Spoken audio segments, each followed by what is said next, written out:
मेरा नाम ज्योति है। आज मैं आपको अपनी कहानी सुनाने वाली हूँ। आज ही मेरी शादी अमर से हुई है। शादी एक बड़े घर में हुई है। पैसों की कोई कमी नहीं थी। मैं और मेरे पिता अपने आप को बड़े खुशकिस्मत मानते थे कि हमें ऐसा घर मिला है। सभी रिश्तेदार भी कह रहे थे कि ज्योति के तो भाग खुल गए, किस्मत वाली है। हम लोग उनके मुकाबले कुछ नहीं हैं। पिताजी के पुराने परिचित होने की वजह से मेरी शादी उस घर में हो गई। शादी के बाद मैं पहली बार उस घर में गई। घर में जाते ही मुझे पता चल गया कि वो लोग कितने बड़े हैं। घर बहुत बड़ा था। पहली बार था जब उनका घर मैंने देखा था। सब कुछ बहुत अच्छा था। सुहाग रात का समय आ गया, लेकिन उसके पहले मेरी सास और ननंद मुझे अकेले में ले गई। मेरे समझ नहीं आया। मुझे लगा कुछ बात करनी होगी।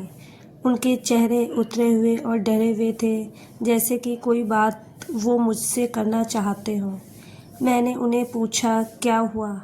आप दोनों इतने डरे हुए क्यों हैं?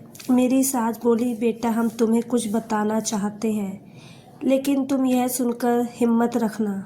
साथ ही मेरी ननद भी बोली कि अब हम जो तुम्हें बताने वाले हैं वो बात हम तीनों के बीच में ही रखना। यह बड़ा घर है, यहाँ बात फैलते ज़्यादा समय नहीं लगता। और वो बात सबके सामने आ गई तो हमारे घर की इज्जत मिट्टी में मिल जाएगी। अब तुम इस घर की बहू और तुम्हें इस घर का मान रखना होगा। उनकी बातें सुनकर मैं सच में थोड़ा डर गई। मुझे समझ नहीं आए रहा था कि वो लोग क्या बोलना चाह रहे हैं। मैंने कहा, आप बताइए मुझे क्या है? मेरी सास बोली कि बहू मेरा बेटा मर्द नहीं है। उनकी यह बात सुनकर मेरे होश उड़ गए।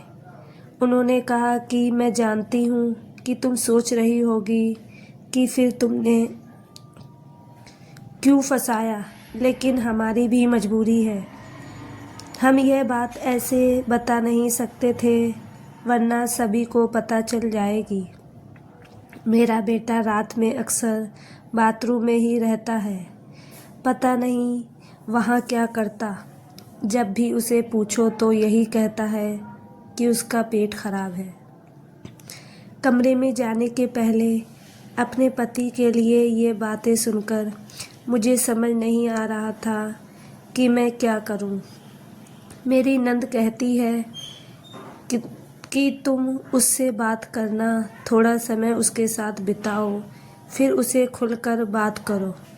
अगर कुछ हो सकता है तो हम ज़रूर करेंगे। हम तुम्हारे साथ हैं, तुम्हें अकेला नहीं छोड़ेंगे।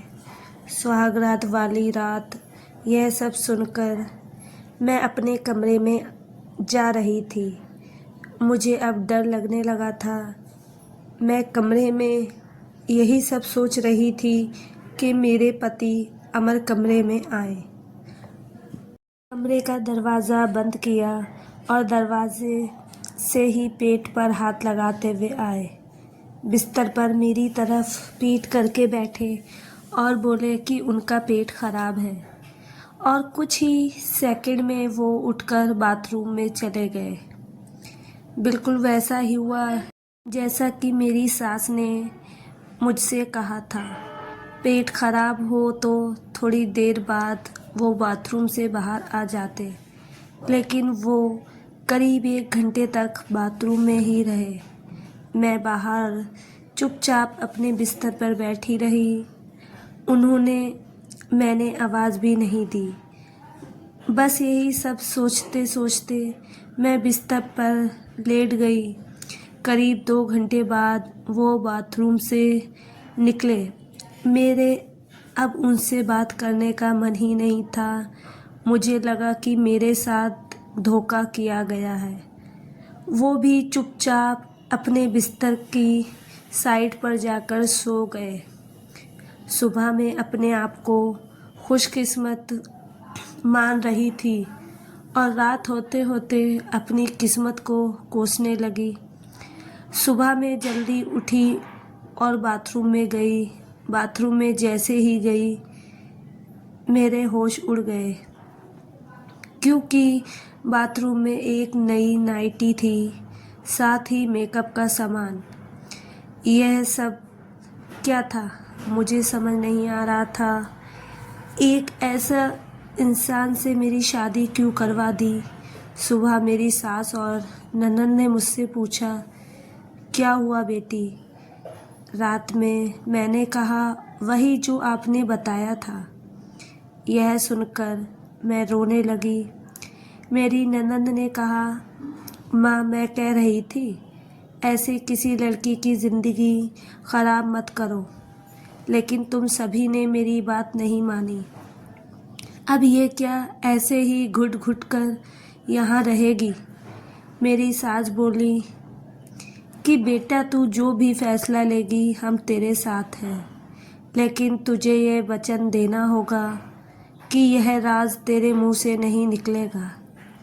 अगली रात वो फिर कमरे में आए। मुझे अब उनकी तरफ देखने का भी मन नहीं हो रहा था।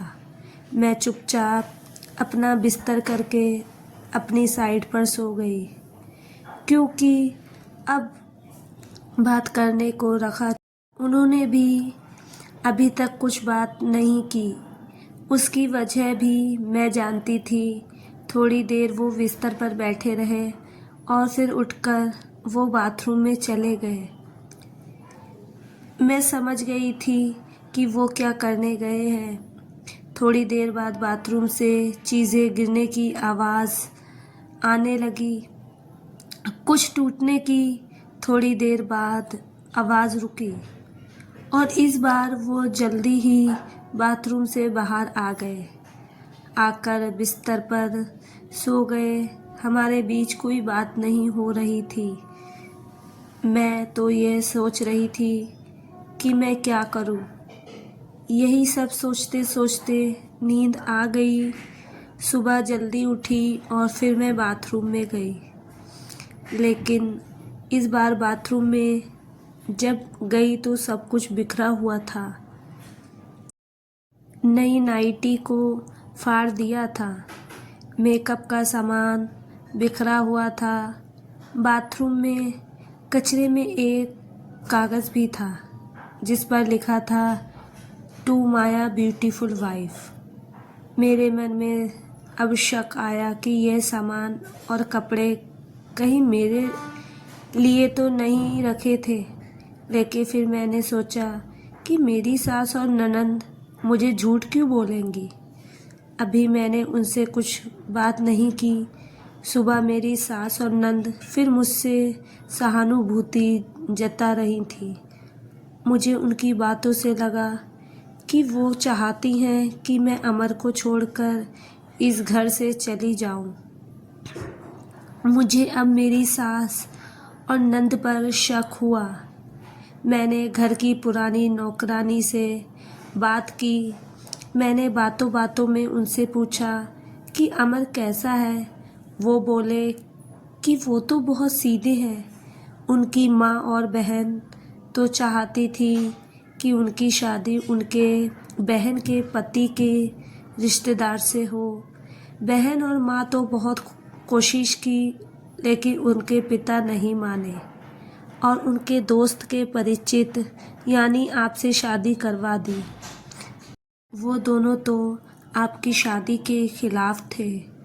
कई दिनों तक घर में विवाद भी होता था, लेकिन तुम्हारे पति अमर ने कहा कि पापा जो बोले वही करता है।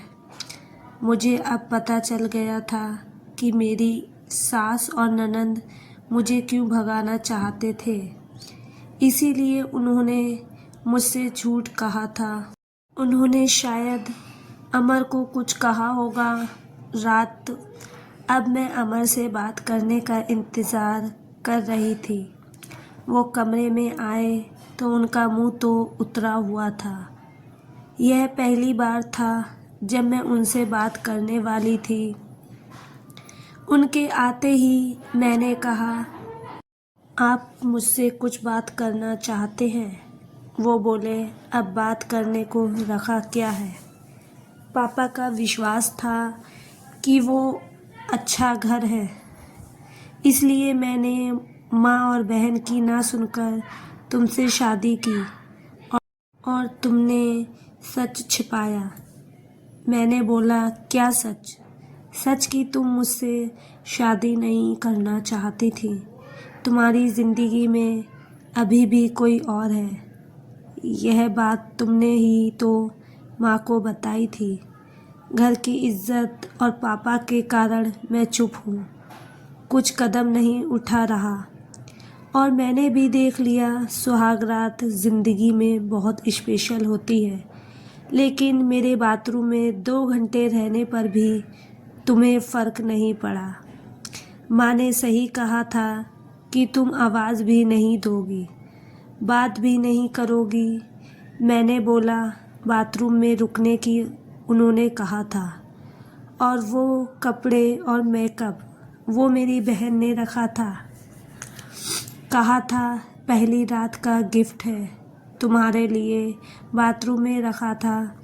मैं उठकर उनके पास गई और उन्होंने कहा, आपको पता है उन्होंने मुझसे क्या कहा? फिर मैंने उन्हें सारी बात समझाई। कहा कि वो चाहते थे हम दोनों में गलतफहमी हो और हम अलग अलग हो जाएं, ताकि वो जो चाहते हैं वो पूरा हो जाए। उन्हें गुस्सा आया, लेकिन मैंने कहा, नहीं, अब हम इस बात को यहीं ख़त्म करेंगे और किसी को कुछ नहीं कहेंगे। उस रात मेरी सारी परेशानी और गलतफहमी दूर हो गई। वो थी मेरी सही मायने में सुहाग रात। अगली सुबह मेरी सास और ननद ने मुझसे पूछा कि मेरा क्या फ़ैसला है। मैंने क्या करने वाली हूँ। मैंने कहा कि मैं आप दोनों को माफ़ करके एक नई शुरुआत करना चाहती हूँ। आपको मुझसे कोई शिकायत नहीं होगी। मैं एक अच्छी बहू बनकर दिखाऊंगी। मेरे चेहरे पर मुस्कान देखकर उनके चेहरे उतर गए। ननद तो उसी दिन अपने घर चली गई। तो दोस्तों, इस कहानी को लेकर आपकी क्या राय है, कमेंट बॉक्स में ज़रूर बताएं। और अगर आपको हमारी आज की कहानी अच्छी लगी हो तो प्लीज़ लाइक ज़रूर करें। अगर आपने अभी तक हमारे चैनल को सब्सक्राइब नहीं किया तो ज़रूर कर लीजिए। तो मिलते हैं ऐसी एक और मोटिवेशनल कहानी के साथ। थैंक